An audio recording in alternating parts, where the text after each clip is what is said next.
Hi techies, welcome to Code Desk. So తమ్నేల్లో ఉన్నట్టు మనం ఈరోజు ఈ వీడియోలో structure of simple C program అంటే ఏంటో తెలుసుకోబోతున్నాం. స్ట్రక్చర్ అంటే ఏదో అనుకోమాకండి. ఒక మనిషికి స్ట్రక్చర్ ఎలా ఉంటుందో, అంటే కళ్ళు పైన ఉండాలి, కాళ్ళు క్రిందే ఉండాలి అని, అలాగే ఈ సి ప్రోగ్రామ్ కూడా ఒక స్ట్రక్చర్ ఉంటుంది. ఆ స్ట్రక్చర్ ఏందో ఇప్పుడు మనం తెలుసుకోబోతున్నాం. ఇదే ఆ స్ట్రక్చర్. ఇందులో ఫస్ట్ది డాక్యుమెంటేషన్ సెక్షన్. అంటే ఇందులో మనం ఆ ప్రోగ్రామ్ టైటిల్ కానీ లేదా ఆ ప్రోగ్రామ్కి సంబంధించిన ఇన్ఫర్మేషన్ రాస్తాం. దీన్ని కామెంట్స్ ఫార్మాట్లో రాస్తాం, కాబట్టి కంపైలేషన్ టైంలో ఇవి కంపైల్ అవ్వవు. ఇది ప్రోగ్రామర్కి ఆ ప్రోగ్రామ్ గురించి ఒక అవగాహన ఇస్తుంది. అంటే ఎటువంటి ఫంక్షన్స్ వాడారు, ఎటువంటి స్టెప్స్ తీసుకున్నారని, ఇలాగనమాట. ఇందులో secondary link section. Link section అంటే ఏం లేదు, ఇందులో మన కోడ్కి కావాల్సిన ఫైల్స్ లింక్ చేస్తాం. ఈ ఫైల్స్ అనేవి బిల్ట్-ఇన్ ఫంక్షన్స్ అని కూడా అంటారు. అంటే ఈ సి ప్రోగ్రామ్ రన్ చేసే అప్లికేషన్ ఉంటుంది కదా, దాన్ని టర్బోసి అంటారు. ఆ టర్బోసి అనేది మన సిస్టంలో ఇన్స్టాల్ చేసినప్పుడు ఈ ఫైల్స్ అనేవి కూడా ఇన్బిల్ట్గా డౌన్లోడ్ అయ్యి ఈ ప్రోగ్రామ్ ఫైల్స్లో స్టోర్ అయి ఉంటాయి. వీటిని మన ప్రోగ్రామ్కి ఎందుకు లింక్ చేస్తామంటే, మన ప్రోగ్రాంలో కొన్ని స్టేట్మెంట్స్ వాడతాం. అంటే ప్రింట్ఎఫ్, స్కాన్ఎఫ్ అని కొన్ని స్టేట్మెంట్స్ వాడతాం. మనం ఫర్దర్గా తెలుసుకుంటాంలే. ఈ ప్రింట్ఎఫ్, స్కాన్ఎఫ్ అనే స్టేట్మెంట్స్ యొక్క మీనింగ్స్ అనేవి ఈ ఫైల్స్లో ఉంటాయి. అంటే ఎప్పుడైతే మన ప్రోగ్రాంలో ఈ ప్రింట్ఎఫ్, స్కాన్ఎఫ్ స్టేట్మెంట్స్ వాడతామో అప్పుడు వాటికి కావాల్సిన నెసరీ యాక్షన్స్ అనేవి తీసుకోబడతాయి. ఇంకా ఈ లింక్ సెక్షన్లో హ్యాష్ ఇంక్లూడ్ అనే స్టేట్మెంట్ కూడా వాడతాం మనం.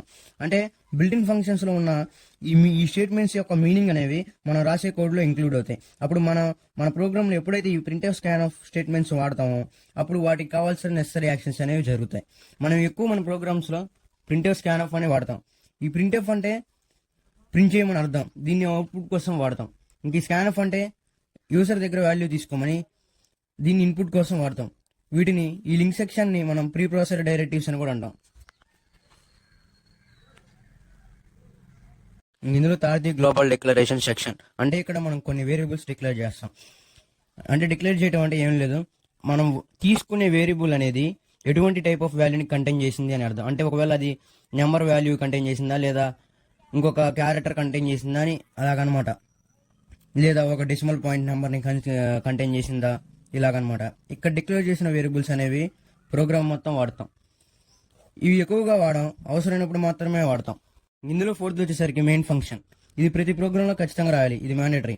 అంటే ఒక మనిషికి హెడ్ ఎలాగుంటుందో ఈ సి ప్రోగ్రామ్కి మెయిన్ ఫంక్షన్ అలాగనమాట. మన సి లాంగ్వేజ్లో రాసే ప్రతి ప్రోగ్రామ్కి ఒక మెయిన్ ఫంక్షన్ ఉంటుంది. ఫంక్షన్ అంటే మళ్ళీ ఏదో కొత్త అనుకుంటారు. ఫంక్షన్ అంటే ఈ పర్టికులర్ ప్రోగ్రామ్ వారి కోడ్లో ఒక పీస్ అంతే. అంటే ఒక కోడ్లో ఒక చిన్న భాగం. అలాగా ఇప్పుడు ఈ ప్రోగ్రామ్ మొత్తం ఒక గ్రూప్ ఆఫ్ టాస్క్స్, అంటే ఒక గ్రూప్ ఆఫ్ ఫంక్షన్స్ కలిస్తే ఈ ప్రోగ్రామ్ అయిపోద్ది. అంటే ఇప్పుడు ఈ ప్రోగ్రామ్ మొత్తం ఒక గ్రూప్ ఆఫ్ టాస్క్ కంప్లీట్ చేస్తే ఈ ఫంక్షన్ అనేది ఆ గ్రూప్ ఆఫ్ టాస్క్లో ఒక పర్టికులర్ టాస్క్ కంప్లీట్ చేస్తుంది అనమాట. సో ఇది మెయిన్ ఫంక్షన్ కాబట్టి మేజర్ కోడ్ మొత్తం ఇందులోనే ఉంటుంది. ఇది మేజర్ టాస్క్ కంప్లీట్ చేస్తుంది. సబ్ టాస్క్స్ మొత్తం ఇంక ఈ సబ్ ప్రోగ్రామ్ ఆర్ సబ్ ఫంక్షన్లో ఉంటాయి. ఈ సబ్ ప్రోగ్రామ్స్ అవసరం ఉంటే రాస్తాం, లేదంటే లేదు. ఇప్పుడు ఈ ఫంక్షన్కి ఎగ్జాంపుల్ ఇద్దాం. ఇప్పుడు ఒక కోడ్ కన్సిడర్ చేద్దాం, కోడ్ ఆర్ ప్రోగ్రామ్. ఇప్పుడు ఈ ప్రోగ్రామ్ అనేది ఒకేసారి 2 టాస్క్ పర్ఫామ్ చేస్తుంది. అంటే ఎడిషన్ అనే టాస్క్ పర్ఫామ్ చేస్తుంది, సబ్ట్రాక్షన్ అనే టాస్క్ పర్ఫామ్ చేస్తుంది. ఇప్పుడు మనం ఎడిషన్ టాస్క్ పర్ఫామ్ చేయడానికి ఒక ఫంక్షన్ రాస్తాం, సబ్ట్రాక్షన్ టాస్క్ పర్ఫామ్ చేయడానికి ఇంకో ఫంక్షన్ రాస్తాం. ఇప్పుడు ఈ రెండు పర్ఫామ్ చేయాలంటే ఇది మొత్తం కలిపితే ఒక ప్రోగ్రామ్ అలాగనమాట. ఇంక ఈ ఫంక్షన్స్లో 2 ఉంటాయి మళ్ళీ, ఒకటి డిక్లరేషన్ సెక్షన్ అండ్ ఇంకోటి ఎగ్జిక్యూటబుల్ సెక్షన్. ఈ డిక్లరేషన్ సెక్షన్లో మనకు కావాల్సిన వేరియబుల్స్ని డిక్లేర్ చేస్తాం. అంటే ఆ వేరియబుల్స్ అనేవి ఎటువంటి టైప్ ఆఫ్ వాల్యూస్ని కంటైన్ చేస్తున్నాయని. ఒకవేళ ఆ వేరియబుల్ అనేది ఇంటీజర్ వాల్యూ కంటైన్ చేస్తే అది ఇంట్ అని, ఒకవేళ అది క్యారెక్టర్ వాల్యూస్ని కంటైన్ చేస్తే అది క్యార్ అని, ఇలా డిక్లేర్ చేస్తాం అనమాట. ఇంకా ఎగ్జిక్యూషన్ పార్ట్లో ఆ డిక్లేర్ చేసిన వేరియబుల్స్ని లాజిక్ పర్ఫామ్ చేసి ఎగ్జిక్యూట్ చేస్తాం. ఈ వేరియబుల్ డిక్లరేషన్ ఎగ్జిక్యూషన్ అంటే ఏంటో నెక్స్ట్ వీడియోలో ఒక ఎగ్జాంపుల్ ప్రోగ్రామ్ చూద్దాం.